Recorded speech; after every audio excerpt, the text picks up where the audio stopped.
Simply Rustic by Stearman & Sons, and today is another exciting day because we've got a new tool to unbox. We needed a scroll saw. We looked around and an entry-level budget scroll saw comes in at about £100–120, and then I found you could get an Axminster craft scroll saw for about £120, and then when I carried on looking, I found the next model up, which had a few more extra features, which we're going to see today. What I think is a bargain price of £165. So for only £45 more than your entry-level stuff that you find on eBay, we managed to get a nice Axminster scroll saw. To be precise, it is this one, which is the Axminster AC456SS, which stands for Axminster 456mm scroll saw, I'm assuming. For me, Axminster is up there, you know, with the big names. It's one of the pinnacle brands. It's the holy grail of power tools. So it seemed silly for an extra few quid not to go for this scroll saw. I said, Axminster for me is the holy grail. When I was a carpet fitter, I can always remember if you was fitting an Axminster carpet, the hairs on the back of my neck used to stand up, because you knew in a big house you could make one mistake and it had cost like £1,000 for messing up one room. It was always a scary thought. I think anything with the name Axminster added to the title, you're thinking, wow, this is royal. We're gonna have to get this unboxed and see what she's like.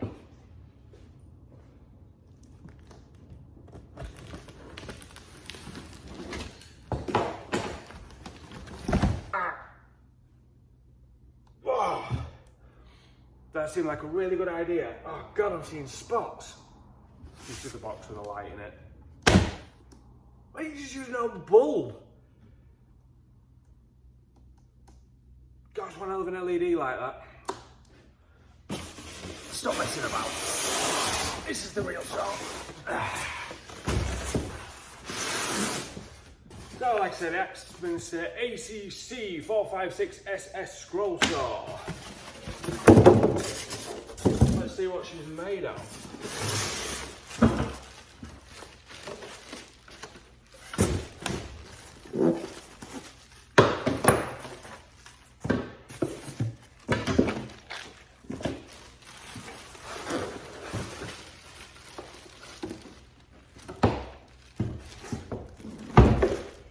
Toilet roll tube.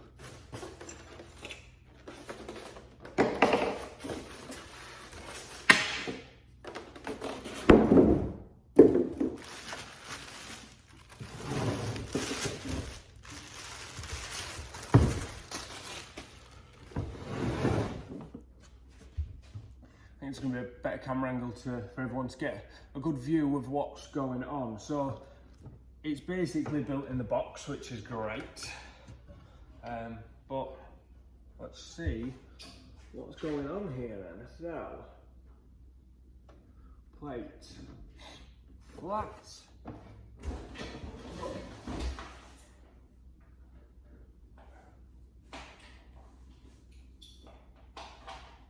In.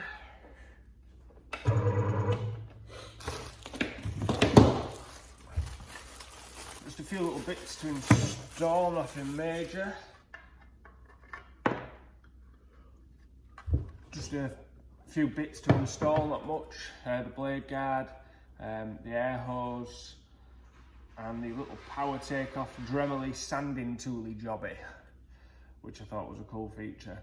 So while I'm doing this, I'll just quickly explain the differences between this and its £120 little brother / sister.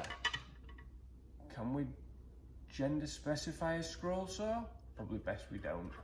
The £120, the main two features, the extra features for me, was this lovely cast iron top.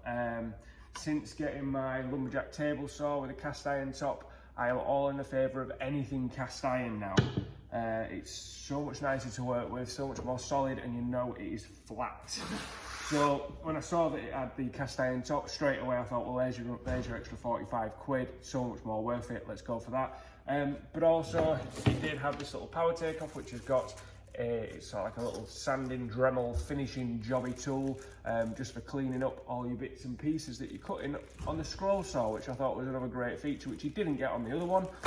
And again, if you want to buy a cheap scroll saw, it's going to cost you 120 quid, so you might as well get the cheap Axminster.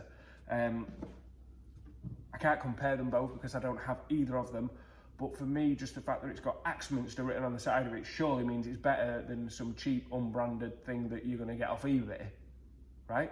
Already Axminster have foiled me. Fit the blade guard and found I can't get it through there, and then you've got, unless somebody's watching and can tell me how to bend that around there, you've got to take these two bits off that are already installed so you can get it in. Someone wants to make me look stupid and say you should have done it like this, that would be wonderful. Tell me how that was in the comment section. But until then, I'm going to do it like this.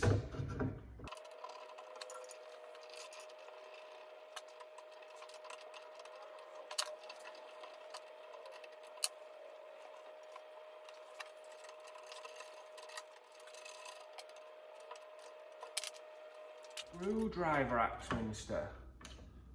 No spanner that fits, and that's all loose.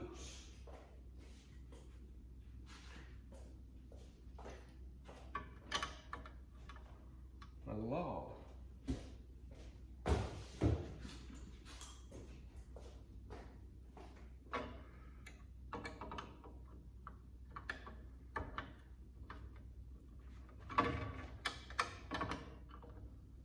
This is where Matt will come in a few videos time and find a toolbox hiding underneath. Alrighty, so that is the saw ready to rock and roll. It does have a dust extraction port here. As I say, this one did have the cast iron top, but also a cast iron base. This thing weighs a really good weight for a scroll saw. I think it's going to be really solid. I do have this to play with also. Do we play with this now or do we play with this later? I don't know. Let's connect it up now while we're still building. Let's do that. Where does it go? There? It does go there. What on earth?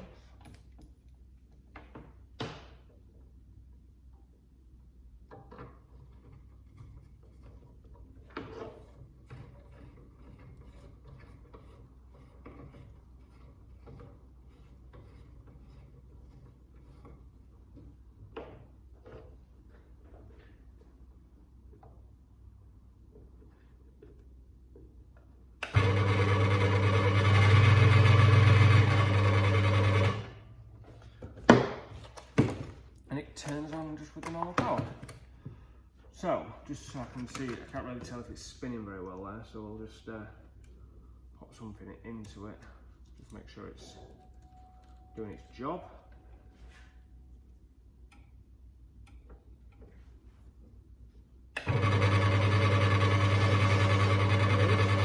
We'll play with that bit later. Let's bring that around. No idea where the light switch is. All comes on with the main power. Brilliant. So far so good. Nice easy build up, very sturdy machine. Let's see how it handles with a piece of wood in the blade. I've just got a little piece of scrap ply. Let's see how well he can feather his way through there, see what sort of tight turns we can get, and let's have a play, see what we can do.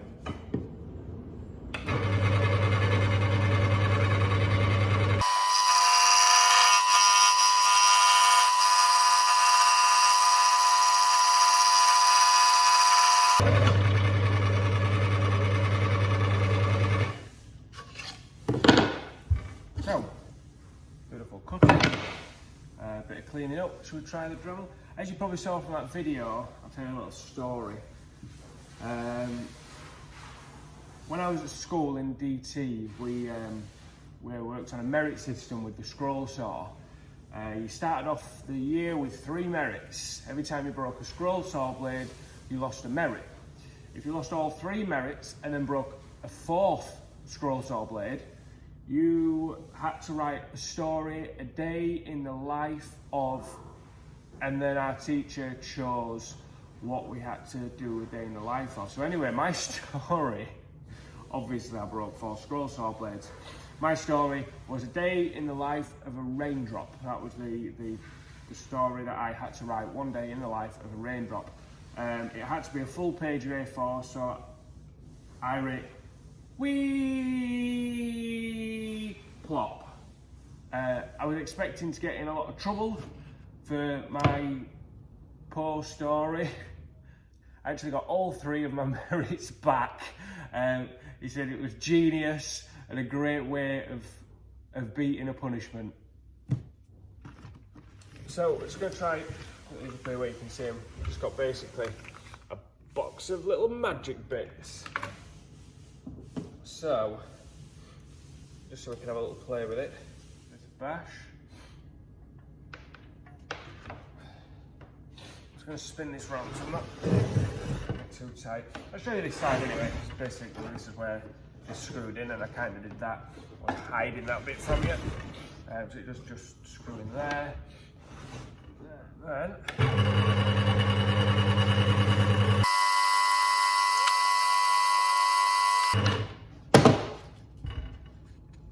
I don't think I'm going to use that too much. I might do, you never know, but it is a nice little feature, and I say for the extra 45 quid I think it's worth it, just for that cast iron base and cast iron working top.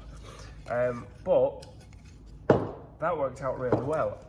It's made me want to go out and buy loads of MDF and make loads of weird stuff. So blade change on this is fairly easy as well. Basically, I'll loosen that off, spin it around there. Lift this up.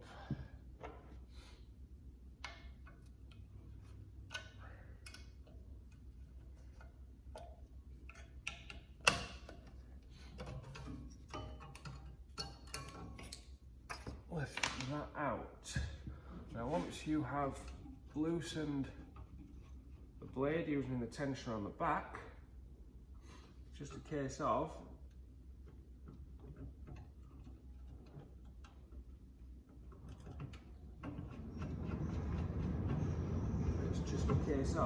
dropping and out. Not too bad at all. It does come with these just in case you buy pinless blades, so you can still use them. It does come with a pinned, you can see that, it does come with a pinned blade in there, so that's fine. We don't need to use those at the minute. Back into there, back onto there, tighten that tension back up. Old MacDonald had a farm, E-I-E-I-O.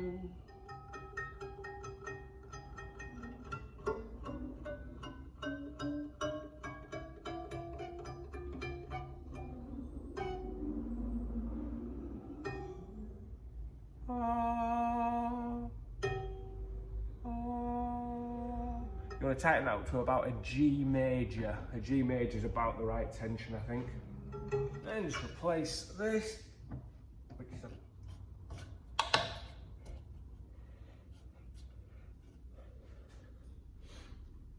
that back down, tighten, drop this back down, job's a good one. One thing that I'm actually amazed with is the light stays where you point it, which I've never had on anything before. These flexi lights, it's kind of made up.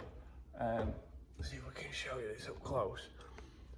It's just kind of made up of, I don't know, sections. But wherever I point that light, it stays there, which is very novel. Because usually you get half a millisecond into your cut and the light goes to the pub for a pint. So that's good that it actually stays where you put it. Obviously the bed on this does tilt 45 degrees, and obviously anything in between 0 and 45 degrees, so you can do angled cuts. I don't really know what else to say about this machine. So if you watched the workbench build video, you will have seen at the beginning of the video I did say I was going to put the scroll saw along with other tools into the bench. Then once I realised how long the scroll saw was, it isn't going to fit into a flip top the way that we designed the bench, because we have just under 2 foot square for each flip top, and we was going to have 4 flip tops. But I think what I'm going to now do is, instead of having 4 flip tops in the bench, we're going to have 2 flip tops at this end to house the pillar drill and the belt and disc sander, and then a single flip top at that end, which is then going to give me enough room to have this flipped underneath the bench, because I just can't think of anywhere else to actually put this. You see, this isn't a tool I'm going to be using every day, so it's not something that I want out on the side all the time, so I would prefer, if possible, for it to be put away somewhere when not in use. So putting it in that flip top and sacrificing one of the flip tops, I think is going to be a good idea. It just keeps it out of the way, keeps it safe. So the first job I've got in mind for the scroll saw is more of a practice job for myself, and I was thinking about doing a sign for above the shop door. This is just so I can get the feel of the machine, cutting out all the individual letters. I think it'd be quite an intricate job to do, so I think it's a good one to start with and just get to grips with using the scroll saw, and and how it works and how it runs. As I say, at school I wasn't the best scroll saw user. I managed to break enough blades to get myself into trouble and have to use cunning plans to get myself back out of trouble. So I think a bit of practice on it before I start letting loose on customers' jobs is going to be a good idea.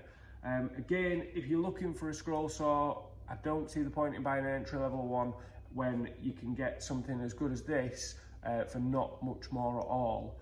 I can't compare it to an entry-level one, but as I say, if you're buying from Axminster, you're buying quality tools. All you have to do is look at the specs side by side, which is what I did. I looked for reviews on YouTube for different scroll saws, and I found that most of them were just resold scroll saws. You would just find that there was the same scroll saw with a different colour and a different sticker, and it was the same entry level, naff scroll saw really. Whereas this one, for the extra 45 quid, stood out. You say you're buying from Axminster, you've got the cast iron base, the cast iron top, you've got the little power takeoff to finish your jobs and tidy up, which I think I said I probably won't use, but the amount of tidying up I'm going to need to do, I probably will find myself using that more than I actually think at the minute. So there you have it, guys, the Axminster Craft AC456SS scroll saw. If you enjoyed this video, please do not forget to hit that subscribe button and also the bell notification so you get notified when the next videos come out. So we have got some really good videos coming up, guys. Matt is going to come back. We're going to have a battle of the Titans. We've got a few bits lined up for what we're going to do with that video. If you want to see who wins and which dust extractor wins, then don't forget, you need to subscribe to the channel, hit the bell notification so you get notified when that video comes out. See you soon, guys.